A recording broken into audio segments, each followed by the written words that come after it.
Kay nakapalit man ko kartista nga manok mga amigo, mao ni atong lutuon ron. Kartista day ka ha, hiwa-hiwa lagi mong agi. Rada diha amigo. Dugay-dugay gyud naka-upload og balik inyong migo kay nabisi lagi siyang kinabuhi. Pero karon mga amigo wala na gyud ko nabisi samot na nakakita ko aning karatista nga manok. Nang hagit sa kuway to guro wa pud ko naka-eskwela aning karate. Pero dili gyapon na magsilbi ang sipa-sipa mga amigo kay tanawa ra gud na gisugod na nato naghiwa. Buing musukol kas mong migo nga manglutuay ni. Tuo guro ning manok ka mga amigo ba og dili patulan ako. Pero wala na siya kapalag mga amigo kay ako namang nagunitan. Asa pa nako buyan. I-fried chicken nato ni pagkaluto mga amigo. Kaya atong luto-luto diri mga amigo kay kanang mga simple ra kayo, mga common ra ba. Chill ra mo diha mga amigo. Ayon na nag-scroll na humana sa ni akong video. Kay lutuan da mo crispy. Bisig ra kay ni mga amigo bisag kinsa ani kabalo muluto dali ra kay ni. Nagandam ra kog isa ka itlog diha mga amigo kay diha man nato ni toslo para mo pilit ng crispy mix. Ayon na ninyo pansinan ng lahi nga tingog mga amigo kay nagulan magud diri sa mua. Duha jud dapat ka crispy mix atong isagol na mga amigo para dili alanganin ba. Mas maayo maginang dagan mga amigo kaysa sa kulang.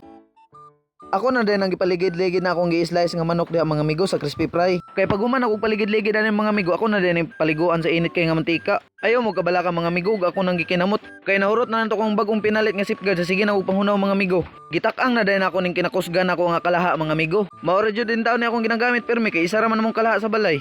Ilunod na din nato ning kinakusgan nga mantika sa tindahan, ang 1/4. Kay duha man ka 1/4 akong gibutang mga amigo, 2/4 na itawag ani. Dirian na nako to palangoy-langoyon karon. Pag-enjoy ba mo sa inyong ligo-ligo ha kay grabe ra man yung pagligid-ligid gani ha. Pero tiram din gamay sa mantika, di sila kalangoy-langoy ani ba. Pero okay ra gyapon na, ang importante maluto. Pero sa tinod lang mga amigo, dili maginta na ako niluto og manok ka ba. Pero pag abri na ako sa rip ni action magpanipa. Mao tong wala na nako dugaya kay basi mo action pagsukol sa kuam, ako pa inoy maluto ani mga amigo.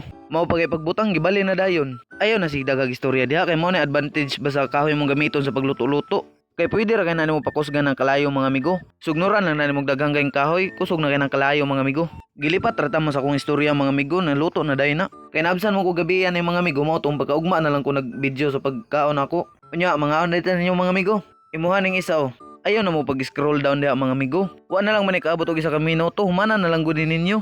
Sundugan ninyo ning haluto mga amigo, sayon ra man kay ni. Base indig timing kay pag-abre nyo sa rip mga amigo. Makakita mo dress chicken sa freezer. Tapos nakakita mo ani nga video. Tapos makauna-una mo nga sundugon ka na ako tong giluto ni migo no. Murag lami gyud kay to nga crispy ba. Na ninyo dugaya mga amigo, abrihin na ninyo inyong rip. Diha nya tanawa dayon ng freezer basig nay dress chicken diha nakabutang dahi. I-fried chicken na dayon ninyo na, madali ang luto ra gud.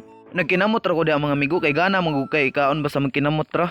Pero dili gyud na magsilbi magkinamot samot nagsabaw imong sudan mga amigo, murag lain magay tan-awon.